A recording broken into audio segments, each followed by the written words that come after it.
Hi guys, I'm Maria Brown. Welcome back. Today we're going to make sponge candy. Some people also call it honeycomb candy, and I guess in the UK there's a candy bar called Crunchies that is just like this. This is a childhood favorite. Come on, let's go get started. Oh, remember, hit that subscribe button.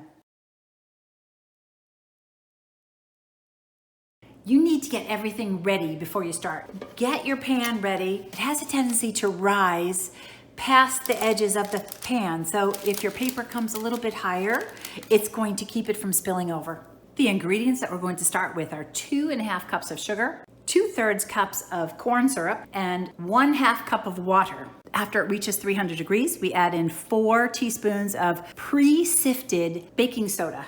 Optionally, you can use vanilla flavoring. If you're going to use it, use 1 or 2 teaspoons of pure vanilla, and you'll put it in at the same time that you're putting in the baking soda. We're going to pour in the water, the sugar, mix it up a little bit, and I'm going to pour in the corn syrup.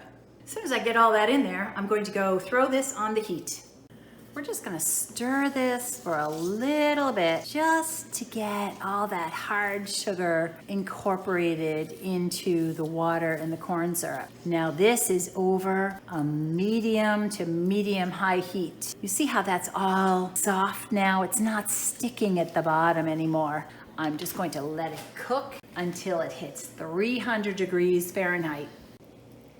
I'm leaving it completely undisturbed and just letting that temperature come up to 300 degrees Fahrenheit. Very, very hot. Please be careful when you're doing this, and be careful when your children are around. And for heaven's sake, do not be tempted to lick that spoon. I'm at 289, I'm pretty close. Okay, this has been 13 minutes for me, and that has reached 300 degrees.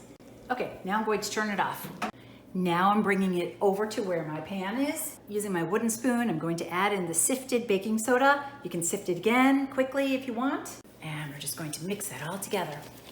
Now, see how that bubbles up? This gets very, very hot. See how the color changes? Beautiful. Still puffing up.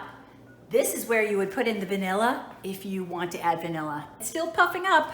Now I'm going to pour it right into my prepared pan. Get all of that out of there. And it is hot. Be very, very careful. Fill this pot with hot, sudsy water to get this out of here. And that's it.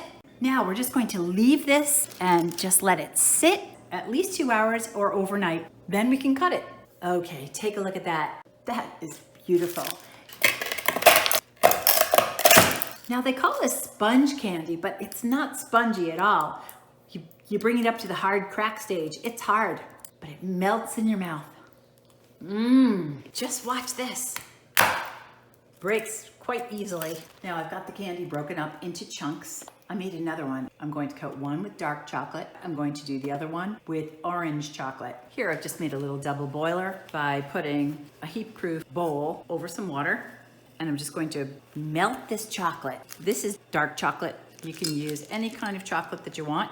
This will only take a few minutes to melt. I'm going to dunk it in and pull it out. Coat that all over. Take off the excess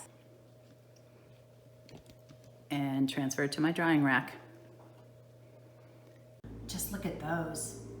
Through a little trial and error, I figured out that it's better if you coat the rack with a little cooking spray, just so they don't stick as much. For the next flavor, I'm going to make orange milk chocolate. I have 3 cups of milk chocolate in here, and to this, I'm going to add orange flavoring and orange zest. Now I'm going to give that a good stir, and then I'm going to start dipping.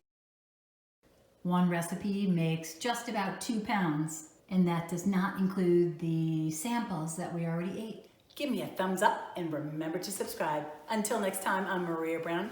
Thanks for watching.